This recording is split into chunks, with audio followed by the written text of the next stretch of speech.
Big Boss season 8 முடிய போகுது. முடிஞ்சிருச்சு. ஆனால் இன்னைக்கு தான் வந்து அந்த வீடியோவெல்லாம் காட்டுவாங்க. நேற்றே வந்து முடிஞ்சிருச்சு அப்படின்னு தான் வந்து ஒரு விஷயம் தெரிய வந்திருக்கு. நீங்கள் எல்லாரும் கூட பார்த்துருக்கலாம். முத்துக்குமரன் வந்து ரொம்ப கான்ஃபிடென்ஸில் அப்படி இருக்காரு. ஏன்னா அவர் தான் வந்து வின்னர் அப்படின்ற மாதிரி ஆயிருக்கு. விஷால் வந்து செகண்ட் பிளேஸ். எதுக்கு அந்த பையனுக்கு செகண்ட் பிளேஸ் கொடுத்தாங்கன்னு தெரில. ஏன்னா டபுள் டேக்கர் ஆனதுனால அவர் வந்து செகண்ட் பிளேஸ் வாங்கியிருக்காரு போல இருக்கு. அன்ஷிதா தர்ஷிகாவா ஏதோ ஒன்று, எப்படியோ இட் டசன்ட் மேட்டர் அப்படின்ற மாதிரி ஆயிப்போச்சு. ஆனால் போகும்போதும் அந்த ட்ராமாவை அப்படியே கண்டினியூ பண்ணின்னு தான் இருக்கான் அவன். சாச்சனா பெரிய ஒரு ட்ராமா நேற்று. எல்லாருக்கிட்டையும் போய் உன்னை எனக்கு ரொம்ப பிடிக்கும், முத்துக்கிட்ட போய் முதல்ல உன்னை எனக்கு ரொம்ப பிடிக்கும், அதுக்கு இப்போ என்ன வேணுன்ற அப்படின்னு கேட்க தோணுச்சு. ஆனால் வந்து நம்ம இப்படிலாம் கேட்டோம்னா ஏய் நீ என்ன பொறிக்கி மாதிரி பேசுகிற அப்படின்வாங்க வெளியில். ஜாக்கலினை பற்றி பேசி நிறைய பேர் ஐயோ நிறைய கமெண்ட்ஸ் வந்து யூடியூபே ரிமூவ் பண்ணிட்டாங்க. இல்லாமல் கொஞ்சம் கமெண்ட்ஸ் ஏதோ இருக்குன்னு நினைக்கிறேன், ஒரு 10-15. அதுவே ரொம்ப அசிங்கமாக தான் இருக்குது. ஆனால் அவங்க வந்து என்ன சொல்கிறாங்கன்னா, நான் தான் ரொம்ப அசிங்கமாக பேசிட்டேன்னா, நான் வந்து ரொம்ப மோசமான ஆளாம், ரொம்ப கேவலமான ஆளாம். கேவலமான ஆள் இருந்தால் என்னங்க பண்ணுறது? ஒரு ஷோ அப்படின்னு நடக்கும்போது, ரியாலிட்டி ஷோ அப்படின்னும் போது 10 பேர் 10 விதமாக பேச தான் செய்வாங்க. நேற்று பிக் பாஸே வந்து சொன்னார், அதை பற்றி நிறைய விமர்சனங்கள், நிறைய விஷயங்கள்லாம் வெளியே நடக்கும், அதை பார்த்து நீங்கள்லாம் உடையக்கூடாது, நீங்கள் வந்து நல்ல விஷயங்களா நீங்கள் அதில் வந்து எழுந்திரிச்சு நின்று நீங்கள் அதை வந்து அப்படியே வாக் பண்ணி போகணும் அப்படின்ற மாதிரிலாம் பேசினார் அவர். ஃபுல்லாக சென்டிமெண்ட் தான். ஐயோ கிரிஞ்சு, அப்பா அழுகுறது, சிரிக்கிறது, கோவப்படுறது, எமோஷன்ஸை காட்டுறான். அதில் முத்து வேற ஒரே புகழ்ந்து தள்ளினுறான். இது வந்து ஒரு கருவறை, 24 குழந்தைங்க, அது இதுன்னு. அப்பா என்னடா சொல்ல வர நீடை? 24 குழந்தைங்க ஒரு கருவறையில் இருக்க முடியுமா? என்ன இது? வாட் ஆர் யூ டாக்கிங் படி அப்படின்னா கேட்க தோணுச்சு. அந்த படின்னு சொல்றவர் வந்து வரல, நம்ம அருண் பிரசாத் தான் சொல்றேன். ஏன்னா அவர் வந்து அவருக்கு போதும் ஆகிப்போச்சு போல இருக்கு வெளியே போனோடனே. அவர் பண்ண ஒரே மிஸ்டேக் என்னுடைய ஒப்பீனியன்ல என்ன தெரியுங்களா? அவரை பார்க்கறதுக்கு ஒரு அம்மா வந்தாங்க. அதுதான் வந்து அவர் பண்ண பெரிய mistake. Harley queen out side, அது வெளியில வந்து பார்க்குறேன், அது இதுன்னு சொன்னதெல்லாம் ஓகே. அது வந்தது பார்த்தீங்களா? அது வந்து அங்கே ஒரு கிரிஞ்செல்லாம் பண்ணிட்டு போச்சு. அந்த அம்மா போன வருஷத்தை வின்னர். எதுக்கு? அவருடைய கேம் கெட்டு போனதே அதனால தான். அதோட ஒழிஞ்சார். போன சீசன்ல அந்த அம்மா ஜெயிக்கிறதுக்கான காரணம் என்ன தெரியுங்களா? அந்த அம்மா வந்து பெரிய ஸ்டார் ஆனதுனால கிடையாது. போன சீசன்ல இருந்தது எல்லாமே மொக்கைங்க. அதுவும் இல்லாமல் அந்த மெயினாக அந்த பூர்ணிமா, விஷ்ணு பையன் அப்படி எதுலையோ ஊந்துட்டான்னு வைங்க. நிக்சன் வேஸ்ட்டு, டபுள் இது கேமு. மாயா, பூர்ணிமா, இந்த 2 பேர். மாயாவை வந்து ஃபுல் ஹேட்ரட் தான் போன வருஷம் பிக் பாஸில். ஜோவிகாலாம் முதலே வெளியே போயிடுச்சு. அது வந்து ஃப்ரெஷ் ஃபேஸ் தான், ஏதோ ப்ரஷ் ஃபேஸ் அது இதுனாங்க. அவங்க அம்மா வேறு வந்தாங்க ஏதோ ப்ரொமோஷனுக்காக. அம்மாவும் பொண்ணு ப்ரொடியூசர், அம்மா டைரக்டர். ஆனால் பொண்ணு ப்ரொடியூசரா, அது அவங்க விஷயம், எப்படியோ இருக்கட்டும் போங்க. இப்போ நான் சொல்ல வந்தது என்னன்னா, மிஸ்டர் அருண் பிரசாத் அவருடைய கேம் ஸ்பாயில் ஆனதுக்கு காரணம் அந்த அம்மா வந்தது தான். போன வருஷத்து வின்னர் இந்த வருஷம் வந்தாங்க பார்த்தீங்களா, அதோட ஒழிஞ்சார் அவர். போன வருஷம் அந்த அம்மா ஜெயிச்சது நான் சொன்ன மாதிரி அந்த அம்மாவுடைய டேலண்ட்னால கிடையாது. அதனால அந்த அம்மா வந்தாங்கன்னா இவருக்கு பெரிய பூஸ்டா இருக்கும் அப்படின்னு இவங்க நினைச்சிருக்காங்க பார்த்தீங்களா, அதுதான் தப்பு. அங்கதான் உடைஞ்சது அருண் பிரசாதுடைய கேம். அது வரைக்கும் அருண் பிரசாத் நல்லா தான் போயிருந்தாரு. மஞ்சரியுடைய கேம் எங்க உடைஞ்சதுன்னு நம்மளுக்கு எல்லாம் தெரியும். அந்த டெவில் டாஸ்க்கு அது இது ரொம்ப ஓவரா பேசுறது, ரொம்ப ஓவரா டீச்சர் மாதிரி ஆக்டிங்லாம் கொடுக்குறது, ரொம்ப ஸ்ட்ரிக்ட். நான் ஐ எம் வெரி ஸ்ட்ரிக்ட் அப்படின்ற மாதிரி ஆக்ஷன்லாம் பண்ணுறது. ஜாக்லினுடைய கேமும் முதல்லயே போயிடுச்சு. அதுதான் என்னுடைய ஒப்பீனியன். இவ்வளோ நாள் வந்தது வந்து ஏதோ பிஆர், அது இது, ஹெச்ஆர், எஃப்ஆர், எம்ஆர் அப்படின்ற மாதிரி எப்படியோ வந்தாங்க. வந்து கடைசியில் அவங்களா தலையில் மண்ணடி போட்டுன்னு போயிட்டாங்க. ரொம்ப நல்லா இருந்தது அந்த எபிசோட் தான், எனக்கு ரொம்ப பிடிச்சிது. சாச்சனா வேஸ்ட்டு. சாச்சனாவை வந்து விஜய் சேதுபதி சாரே வந்து அவன் மூஞ்சியே பார்க்க வேணான்ற மாதிரி அவருக்கு ஒரு ஃபீலிங். நேற்று கூட எபிசோட பார்த்துருந்தீங்கன்னா உங்களுக்கு தெரிஞ்சிருக்கும். எல்லார் பேரையும் சொன்னார் பிக் பாஸ். எல்லார் பேரையும் சொல்லினே வரும்போது சாச்சனா வரும்போது சாச்சனா அப்படின்னாரு. ஒரு செகண்ட் பாஸ் ஆச்சு. சாச்சனாவுக்கு ஐயோ என் பேர் மறந்துச்சா பிக் பாஸ்ன்ற மாதிரி ஆச்சு. அதுதான் உண்மை. அது மூஞ்சியே பார்க்க வேணான்னு தான் நினைக்கிறாங்கன்னு நினைக்கிறேன் அவங்க.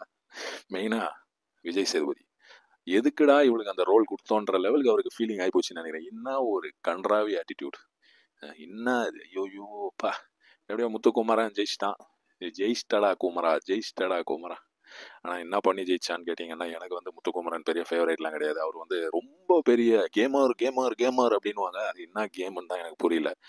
எனக்கு வந்து மொத்தத்தில் இந்த வருஷம் பிக் பாஸ் இதில் வந்து தீபக் பிடிச்சிருந்தது.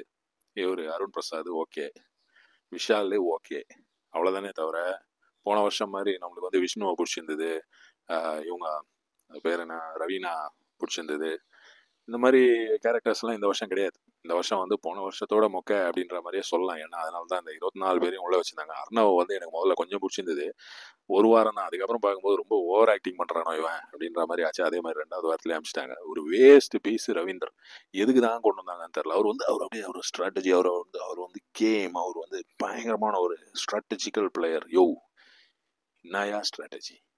மண்டைய கழுவுறன்ற ஒரு மேட்ரு ஒன்று பிடிச்சிக்கினாங்க. என்ன மண்டைய கழுவுனார் அவர்? என்ன அவர் சொன்னார்? இவங்க கிட்ட இப்படி வேற ஒரு ஒப்பீனியன் கேட்குறது அவங்க கிட்ட. அங்க இருக்கிற 24 பேர்ல அவர் கொஞ்சம் ஓகே. இந்த மண்டைய கழுவுற விஷயத்துல முத்து வந்து எல்லாத்துலயும் அவனே வந்து அப்படியே வந்து அவரே வந்து அந்த இதுக்கு லீடர் ஆயிடுவார். அதுதான் வந்து முத்து. எப்படி ஒருத்தன் டேய் உட்காடுறா அப்படின்னு சொல்றது எப்படி? அந்த மாதிரி ஆளுங்க இல்ல உள்ள. டேய் தம்பி நீ உட்காரு போதும், நீ ஓவரா பண்ணாத அப்படின்னு சொல்ற ஆளுங்க வந்து அங்க உள்ள இல்லை. அதனாலதான் முத்து இவ்வளவு தூரம் வந்திருக்காருன்னு தான் நான் நினைக்கிறேன். ஆனா வெளியில வந்து பயங்கர சப்போர்ட். அவன் வந்து நம்மள மாதிரி பையன்பா. இது என்னடா நம்மள மாதிரி பையன்னா என்னடா இது? ஏன்டா ரேசிசமா கொண்டு வரீங்க? நம்மள மாதிரி பையனா அது என்ன அது பேச்சு? அதுதான் எனக்கு புரியாத ஒரு விஷயம். இவங்க பேசும்போது அது வந்து ரேசிசம் கிடையாது, அது வந்து சாதாரண விஷயம். இப்போ வேற யாராவது வந்து அவா அப்படின்னு சொல்லிட்டாங்கன்னா அது வந்து பெரிய இஷ்யூ ஆயிடும். அது வந்து அவங்க வந்து ரேசிசம். அதே மாதிரி வெள்ளையா இருக்கிறோம் இல்ல கருப்பா இருக்கிறோம் அப்படின்னு எல்லாம் யாராவது சொல்லிட்டாங்கன்னா அதெல்லாம் பெரிய இஷ்யூ ஆயிடும். ஆனா நம்ம பையன் நம்ம மாதிரி பையன் நம்மள மாதிரி அவனே வந்து சொல்றான், இவன் ஜெயிச்சிட்டானா இவன் வந்து நம்ம மாதிரி நம்ம பையன். என்ன அது நம்ம பையன்னு சொல்றது ரொம்ப தப்பான வார்த்தை என்னுடைய ஒரு ஒப்பீனியன்ல. ஏன்னா இது வந்து ஒரு ஷோ. அப்ப சுனிதா வந்து நம்ம ஆள் கிடையாது அப்படின்னு அவளை தள்ளி வச்சிருவீங்க. அதனாலதான் அவளை வந்து அவுட் பண்ணீங்க. இல்ல அன்சிதா வந்து அவ வந்து நம்ம ஆள் கிடையாது அப்படின்றதுதான் வந்து நீங்க சொல்ல விரும்புறீங்க. என்னமோ போங்கப்பா. எப்படியோ பவித்ராவும் வேஸ்டா போச்சு. அது ஏதோ எப்படி இவ்வளவு தூரம் வந்தது தெரில. சௌந்தர்யா ஜெயிக்க வேண்டிய ஒரு கண்டெஸ்டன்ட் அப்படின்னு தான் நான் நினைக்கிறேன். ஏன்னா சௌந்தர்யா வந்து அந்த பயந்து போய் அந்த பணப்பெட்டி எடுக்காம வந்தது எவ்வளவு பெரிய புத்திசாலித்தனம். அவளுக்கு வந்து தெரியும் இது நடக்காது அப்படின்றது. அப்ப நடக்காதுன்னு தெரியும் போது என்ன பண்ணணும்? விட்டுறணும். அதுதான் அவ பண்ணா. சூப்பரான விஷயம். ஆனா இவங்க வந்து அதெல்லாம் ஒத்துக்க மாட்டாங்க. வந்து we can do, if you he can do, if we can do. இவன் இந்த ஜாவ்லின் போடுவாங்க, பேர் மறந்து போச்சு, விடுங்க, அதை பத்தி இஷ்யூ கிடையாது. அவர் மாதிரி உங்களால ஜாவ்லின் போட முடியுமா? நீங்க வந்து 10 ஜென்மம் எடுத்தாலும் நான் என்னால போட முடியாதுப்பா. நான் ஒத்துக்கிறேன், என்னால முடியாதுன்னு ஒத்துக்கிறது தாங்க ஸ்ட்ராட்டஜி. அதுதான் ஜி. என்ன ஜி இது? எல்லாத்தையுமே நான் பண்ணுவேன்ட்டு ட்ரெயின் முன்னாடி போய் நின்னா நடக்குமா ஜி? இதுதான் எனக்கு கேட்க தோணுது. எப்படியோ முத்துக்குமரன் ஜெயிச்சிட்டாரு, ஆல் த பெஸ்ட். அவர் வேற என்எஸ்கே லெவலுக்கு வரணும்னாரு. என்எஸ் கிருஷ்ணன் சின்ன சின்ன காமெடியன்லாம் அவருக்கு பிடிக்காதான். ஒரு என்எஸ்கே மாதிரி நான் வந்து வரணும். தம்பி நீ முதல்ல ஒரு 4 படம் பண்ணு, இல்லை ஒரு 10 படம் பண்ணு, இல்லை ஒரு 100 படம் பண்ணு. வடிவேல் சாரே வந்து என்எஸ்கே மாதிரி வரணும்னு சொல்ல மாட்டாரு. அவர் எவ்வளோ படம் பண்ணிடுறாரு, ஒரு நாளைக்கு 2 படத்துக்கு ஷூட்டிங்கெல்லாம் அவர் போவாராம் வடிவேல். சந்தானம் அதே மாதிரி, விவேக் சார், இவங்கெல்லாம் சொல்லாத என்எஸ்கேவை நீ வந்து என்எஸ்கேன்ற எவ்வளோ சின்ன பிள்ளைத்தனமா இருக்கு. அப்படியே கண்ணெல்லாம் அப்படி உருட்டின்னு அப்படியே வர வேண்டியது. என்னமோப்பா நம்ம சொன்னா பாடி ஷேமிங்ன்றவானுங்க. ஆனால் இவனுங்க சொல்றதெல்லாம் பிரச்சனை கிடையாது. இவனுங்க வந்து நம்ம பையன் நம்ம ஆளு அப்படின்றது தப்பு கிடையாது. ஏன் ரஞ்சித் சார் அடி வாங்கினதே அந்த ஒரு படத்தால தான். நம்ம ஆளுன்ற அந்த ஒரு படம் எடுத்தாரு பாருங்க. இப்போ அந்த படத்தால் தான் அவர் அடி வாங்கினாரு. ஆனால் அந்த படத்தோடைய நெகட்டிவ் பப்ளிசிட்டினால தான் அவர் வந்து உள்ளே வந்தாருன்ற ஒரு டவுட் எனக்கு இருக்கு. எப்படியோப்பா பிக் பாஸ் முடிஞ்சுது, ஒன்றும் பெருசாக சொல்றதுக்கு இல்லை.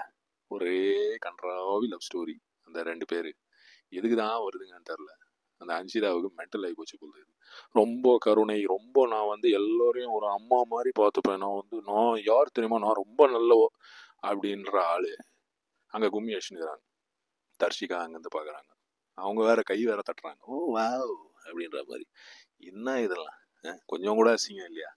சரி இருக்கிறத ஒரு சீக்ரெட்டா வச்சு அப்புறமா ஏதோ ஃபார்ம் ஆச்சுப்பா, ஒரு சைக்ளோன் ஃபார்ம் ஆன மாதிரி அப்படின்ற மாதிரி சொன்னா கூட பரவாயில்ல. இது அப்படியே ஓப்பனா பச்சையா காட்டிக்கிறீங்களா? ஏன் கேட்டா கேம் பண்ணுவானுங்க, கேட்டா இது வந்து ஒரு ஷோ, இது ரியாலிட்டி கிடையாது. ஆனா இது ரியாலிட்டி ஷோ. இதுதான்டா உண்மை. ஏண்டா இதுதான் உண்மை. ரியாலிட்டி ஷோவா நம்ம